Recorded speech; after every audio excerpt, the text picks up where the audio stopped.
All right, we should be good. So, hey everyone, hope everyone's doing well today.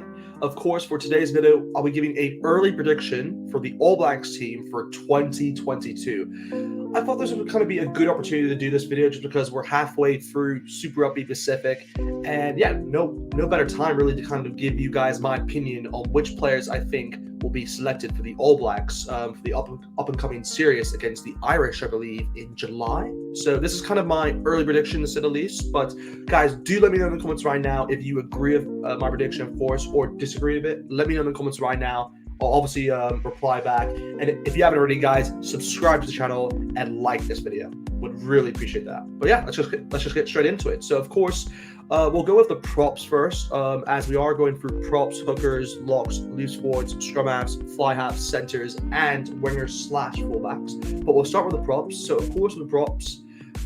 Actually, before I do that, just to remind everyone, there are actually 68 players that I have selected here, but we're only gonna select 36, as normally as most squads normally have a 36-man squad, so we're going with 36 players in general. But anyway, we'll go with the props to start off. So with the props, yeah, we have a selection, I believe, of with the tight heads and loose heads. With the loose heads, I believe we have a selection of 4. Between Joe Moody, Ethan de Groot, Alex Hodgman, and Aiden Ross.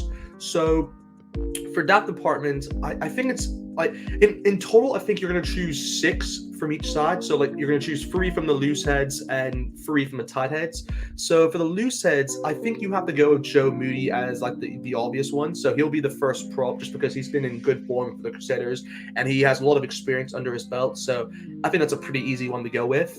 Second to that, I think you have to go with Ethan de Groot as well. So yeah, Ethan de Groot as the second prop he's just been, even though the Highlanders haven't had a good season, he's still a quality prop, and he's definitely someone who's great to bring off the bench or even start a game, as he has a ton of he's still young as well. He's a very young prop, and he has a ton of energy in him. So yeah, I definitely would like to have Ethan de Groot in that prop section. But moving on towards the last one out of the loose heads between Alex Hodgman or Aiden Ross. I mean, Aiden Ross, don't get me wrong, he's actually been in good form for the Chiefs this year. But I'm actually going to go with Alex Hodgman, even though he has the HIA injury at the moment, going up that last game against the Crusaders. I think he's still a quality prop and can definitely make claims that starting role. So yeah, I'll have to go with Alex Hodgman as the third choice there, I believe, for the loose head section of the props. But anyway, we'll move on towards the tight heads. We actually have a larger selection here with Nepal-Alala, Akpo Tungafasi, George Bauer, Angus Talval, and Tyrell Lomax. But I believe I have to choose 3 out of the 5, and I'm sure that we're going to go for the Blues, the 2 Blues men, just because I believe they both have been in sensational form for their teams. So yeah, particularly for the Blues. So yeah, I have to go with Nepal-Alala as well as Akpo Tungafasi. I mean, Akpo was just brilliant against Crusaders. So yeah, I definitely have to give him a shout out there. But yeah, no, of course, the last one between the 3, which is George Bauer, Angus Talval, and Lomax. I believe I'm going to go with Bauer just because he's been in the All Black setup recently a lot more than the other 2. And also, I just think he's a quality player for the Crusaders whenever he plays. So I think that's kind of what my makeshift. I think that's 6 props I'm going to start for this team. So moving on towards the hookers now. For the hookers, obviously we're only going to select 3. So I think the obvious one you have to go with is Cody Taylor. I mean, he's just a brilliant hooker in general. I mean, for the Crusaders, he's the first choice guaranteed. So yeah, Cody Taylor is definitely going to be my first choice for the hooker spots. For the second and third, it's a bit more difficult because, I mean, in the past, if you look at the World Cup squad, the World Cup hookers, they actually went with Dan Coles as well as Liam Coltman. So, yeah, very 2 different hookers. I wouldn't say these 2 hookers, in my opinion, would get in just because of age. So I would look more towards the likes of a younger 2 hookers. So, yeah, it's really between, I'd say, Takalaho, Asafa Moore, and the informed Kurt Eklund. I actually would go with Asafa Moore straight away just because I think he's a lot more potential than Takalaho. That could be a big shot there, but I do think that. So let me know if you disagree or agree with that statement. But to choose between Kurt Eklund and Takalaho, I believe I'm gonna have to go with Kurt Eklund just because he's been the in-form hooker, I'd say, of Super Rugby Pacific so far. I believe he has 8 to 7 tries, like 7 or 8 tries so far. So Yeah, you're gonna go with Kurt Eklund, I think. So yeah, Kurt Eklund will be my third choice hooker, I think, for this for the All Black squad. But moving on towards the locks now. So for the locks, I think it's obvious who the first two are. I mean, I'm not going to talk too much about these two just because they're really, realistically, they're the starters with Whitelock and Retallick. But it's really more towards the other three I select because I think you have to select kind of three more locks in this position. So it really comes down towards, I'd say, Tupou Vavae, Patrick Tripolotto, Scott Barrett, Josh Lord, Al Cooey, Josh Dixon, and James Blackwell. Yeah, so you have 7 there to choose from, and I can only choose 3. I think I have to go with Tupolotto just because, in my opinion, I think he's the third choice lock.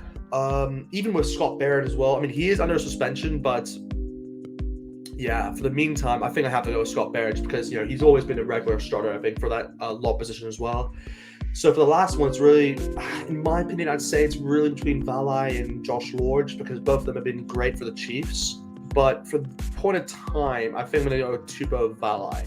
I think that's what I'm going to go with. But I wouldn't be surprised if Josh Lord makes it, by the way. I wouldn't be surprised. Maybe even for Tupolotto. But I think I'd have to go with that 5 for the meantime. But anyway, moving on now towards the loose forwards for this All Black side. So for the loose forwards, I mean, we have a lot of loose forwards here, by the way, guys. And this is where kind of the injury kind of situation comes into play because, I mean, I'm going to first off say, like, Akir Lowry, I would have selected him straight away. But because he hasn't actually played a game yet within Super Rugby, I'm actually not going to select him. But you never know. Maybe when I make my updated prediction, nearer towards the actual prediction, then that's when I actually might do, a decision in that sense. But I think for the meantime, I'm actually going to go with, I have to go with Ethan Blackadder. I think he's like the obvious choice for number 6. I think he's just the one guy which, like, if you don't go with him, it's kind of, I don't know, it's not a stupid decision, but it's just like he's been probably the most informed 6 I'd say so far of this. But if you look at the other ones, though, I mean, you have the likes of Shannon Brazell and Tom Robinson, who obviously can make a claim with the number 6 spot. But I think you have to go with Shannon Brazell. I think he's done pretty well in the sense under our Highlanders side. So I think Shannon Brazell deserves to get into the conversation. But I believe Dalton, I mean, it's just straight away, I'm definitely selecting him. I mean, he's a future, he has definitely has the ability to, challenge Sam Cane and Artie Sevilla towards captaincy, I believe, in the future, 100%. I mean, he's probably been the best Super Rugby player, I'd say, so far, from an MVP standpoint. He's probably been the best, in my opinion. So, but I can definitely see a situation where they might actually fit Papa Lee at 6 and then keep Sam Cane at 7 and Artie Sevilla at 8. I would not be surprised about that at all because they want to get the best loose forwards. So I wouldn't be surprised if Dalton Papali'i plays at 6. But yeah, we all know his main position is 7. But we've seen within the past where they've switched Ethan Blackadder from his normal position from 6 to 7 within the All Blacks. So it can happen. It can happen. But I think we have to select 6 more, I'd say. Maybe 7. We'll go with 7, I think, because we do have obviously Sam Cane and Artie Sevilla, so that's an obvious. So let me just take those 2 out immediately, and I'll put them in because those are the obvious ones where you have to go with. But it's really just for I believe 1 more. We can go 2 more, I think, maybe 2 more. Yeah. So I think you have to go with It's between Jacobson to Tutu, Cullen Grace, and Tutu, but I think I'm gonna go with Jacobson just because he can play really all 3 positions. So I'm going to go with that as well as Tutu because I believe he's going to pick up in form when it really comes towards the Australian sides as well. So yeah, I think that's what I'm going to go with in the loose forwards. But now moving on towards the back line, obviously starting off with the scrum halves. So with the scrum halves, I think you have a selection really here of 5 I've gone with Aaron Smith, TJ Perinar, Brad Weber, Finley Christie, as well as Fakatava. So, 2 Highlanders in there. But, I think you have to go with Aaron Smith. He's the obvious one, guaranteed, really. But it's really between the other 4 who is kind of up for debate. I mean, I actually wouldn't go with Perinar. I mean, I'll be completely honest. I might surprise a lot of people, but I'm actually not going to go with Perinar. I'm actually going to go with Brad Weber and Christie. Yeah. I think I'm only going for Christie really just because of how well the Blues have done so far. But you never know. Maybe TJ Perinar snaps it away from Christie within the second half of the Super Rugby Pacific season. But for the meantime, I would say those are the 3 I'd go with. But yeah, anyway, moving on towards the fly halves. I mean, I think this is probably the easiest selection I'd say out of the whole team in general. I mean, it's really between, I'd say, Bowden Barrett, Richard Monga, and then I've included Mitch Hunt from Honduras, as I think he's had a good season for them. But yeah, you got to go with Bowden Barrett as well as Richard Monga. I think that's not really up for debate. So I'm going to move on from that section because that's pretty easy. And both of them have been in superb form so far. So yeah, hopefully they don't get injured and are able to carry on their form going against the Australian sides. But moving on towards the centers. For the centers, it's pretty difficult because we have a lot of centers to choose from. I'll name them all with Rico Lioni, Havili. I mean, you have the likes of Quinta Paya, Brandon Enor. You have Alex Nangavel. You have Lester Vananko. You have even Bryn Sunderland from the Hurricanes. I've always had a good season. I mean, RTS from the Blues. You have Peter Munga Jensen, and then you do have Goodhue and Ancelotti Brown. But Goodhue and Ancelotti Brown, I believe, are both injured and won't be available. So it kind of makes the selection a bit easier because I'm not going to be selecting them two. But I think the obvious two straight away are Reiko and Havili. I mean, that's probably the first. That's the combination I can see the All Blacks going with a lot within their test series. I assume, but. Yeah, I think those are the main two. I mean, you can't really go wrong with them too. Both of them have done pretty well so far. But for the other three, it's pretty difficult. I mean, you have Lester, Enor. I mean, even RTS has done pretty. I mean, he had only one game, so I think I'm not going to include him just for the meantime. But you never know, maybe in the second half. But I think what I'm actually going to go with is I'm going to go with Quinn Tupaya. Lester. I mean, you got to go with Lester. He's just been sensational for the Crusaders. And I'm actually going to go with Alex Nankerville. I believe them five have done. That can be a good five there. And I believe Nankerville really deserves it. I'm just going to pinpoint that one because he's had a great season so far for the Chiefs, and he's never actually made the All Blacks. So he's kind of the big one I'd say I'm including within my squad so far. But yeah, you never know. Let me know in the comments if you disagree or agree with that selection. But moving on towards the wingers / fullbacks. So this is the last, obviously, of our kind of predictions, at least, of our team sheet. But we're going to go with the wingers first of all. So wingers, I mean, there's a lot to go for. You have Caleb Clark, you have Nana Satiro, you have Sally Riasi from the Hurricanes, you have Seth Reese, George Bridge. I mean, even Julian Sabia can play with that position, or Mark Talea. So those are really the wingers, I'd say, that you can kind of select. But to be perfectly honest, I think Caleb Clark is probably the informed winger, as well as Sever Reese. So them two are straight away into my side. I don't think there will be any really debate on them two because both of them have played brilliantly. And Sever Reese in particular has just been outstanding from a defensive point of view for the Crusaders. So yeah, it's really good to have someone like that from a winger because you don't really expect wingers to have really a lot of defensive attributes. But man, Sever Reese. He's been outstanding so far in every game I've seen him from. He's won so many penalties with the breakdown. So yeah, he's really impressed me. But moving on towards the other ones. I mean, look, there is George Bridge. I wouldn't really go with it, to be perfectly honest. Even Nana Satiro has done pretty well so far. He had a good game against Mob Pacifica last week.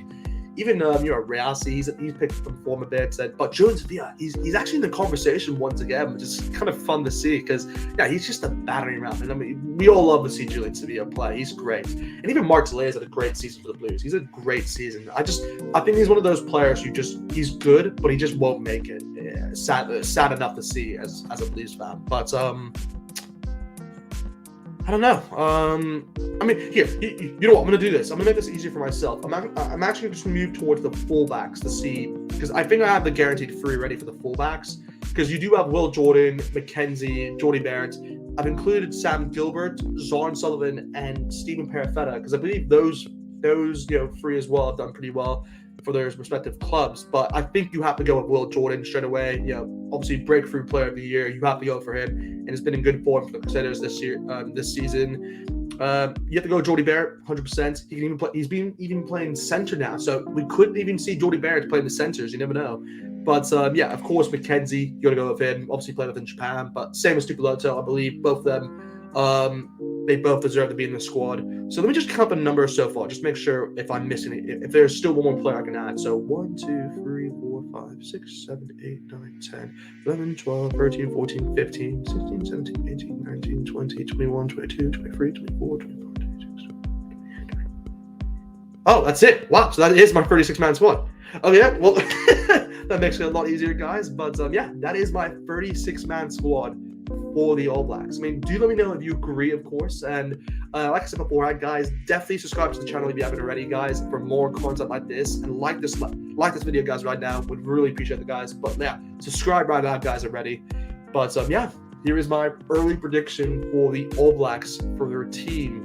Coming in July, particularly against the Irish, because they'll be playing a free test series against them in New Zealand. So yeah, it'll be a pretty important series, of course, as the All Blacks will want to get a revenge against the Irish after their loss in the Autumn Nations last year. But yeah, I think this is a good squad. I think there's a lot of balance within it. I've chosen players for form as well as experience, and I think it's a pretty solid squad. But guys, let me know in the comments right now if you disagree or agree. But other than that, guys, hope you have a good day. And yeah, talk to you guys soon.